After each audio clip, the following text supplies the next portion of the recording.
Whoa, let's rock out together, yeah! What are you listening to? It seems fantastic!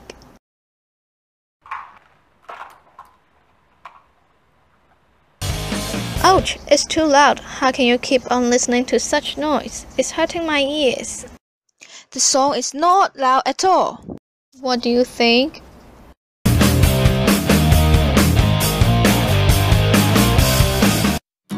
Referring to the dictionary, noise means any loud, unwanted, unpleasant, and unexpected sound.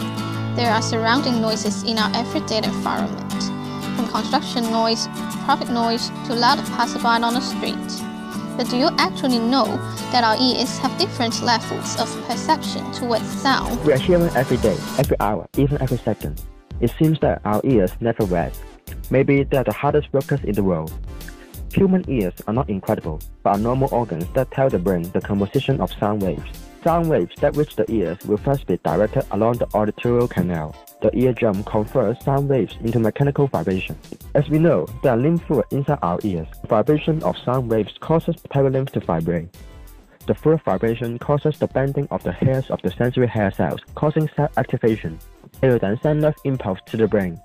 Our brain recognizes the nerve impulse and conduct interpretation, transforming it into meaningful sound. That's how we hear sound. Ears has the remarkable ability to handle an enormous range of sound levels.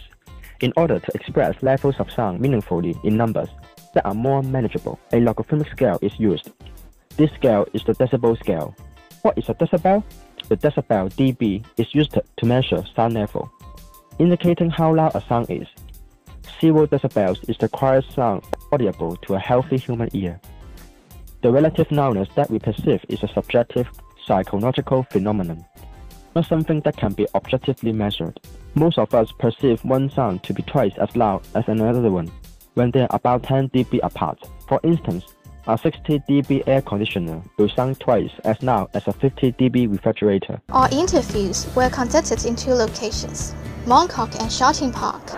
Mongkok is Hong Kong's most congested shopping and residential district, with an array of local markets, small shops, and food stores. In contrast, Shouting Park is an urban public park with various recreational facilities for leisure.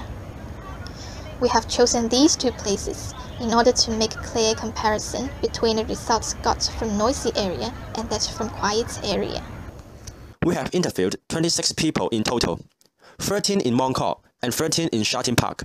We first asked about their age groups and the duration they have stayed in the environments. This is to ensure their ears have already adapted to the existing sound level.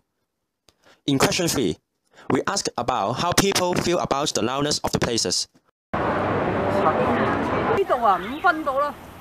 From the collected data, the average rating of Mongkok is 6.69, which means people there feel that the environment is quite loud and even noisy, while that of Shouting Park is lower, only 4.68.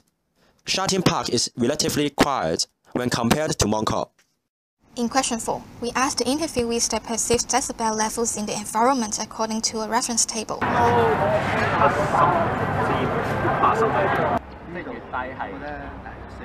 On the other hand, we used a sound meter to measure accurate sound level. After that, we compared their perceived decibel level with the measured one in order to find out whether people of different age groups will have different perceptions. The results are shown in the bar charts. The percentage difference is bigger with increasing age. This indicates that age could be a factor affecting the perception of sound. It might be due to hearing loss as people grow older. In the last question, we played a 7 decibel sound source at a certain distance from their ears and asked about their opinions after listening for 30 seconds. Still can within the range. Here comes an interesting result. Looking at the graph, the data got from interviewees in Mongkok are distributed in the upper section of the charts, while that got in Shouting Park are distributed in the lower section. This indicates that people perceive the same sound level differently in different environments. Despite listening to the identical sound source, people in noisy area like Mongkok perceived a lower sound level, while people in quiet area like Shouting Park perceived a higher sound level. This concludes that the environment is another significant factor affecting our perception of sound. Apart from the decibel level, the amount of time you listen to the sound is also important. The quieter the sound, the longer you can listen to it safely. You may ask, how loud is too loud? A washing machine produces sound at 70 decibel, which is always safe to listen to for continuous duration. Traffic produces sound at 85 decibel, which is dangerous to listen to for 8 hours or more. An average rock concert produces sound at 110 decibel, which is dangerous to listen to for 2 minutes or more. A jet engine produces sound at 140 decibel, which immediately causes hearing damage. You only have 2 years. The more you listen to the noise, the less you can hear the sounds of nature. If you hear more of the noise, you probably never hear what your child is trying to say. Unfortunately, deafness is incurable. In noisy environments, we need to safeguard ourselves against hearing loss. If you hear less of the noise, you will hear more of what you love to hear. Just like this. Happy birthday to you. Do take hearing protection seriously. What can we do to solve the problem of noise pollution in our lives? First of all, you may soundproof your home by installing carpeting and wall coverings that soften and absorb sounds. Spend time away from noise and use earplugs and noise-cancelling headphones. To deal with noise that you cannot control, you may look into the noise pollution laws in your country and speak up about banning noise near your home. Lastly, helping your society to stay quiet by keeping your car in good repair, keeping your music down, and respecting quiet hours at night.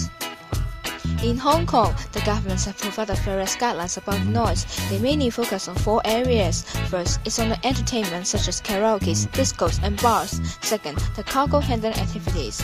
Third, the property management. And last, the vehicle maintenance.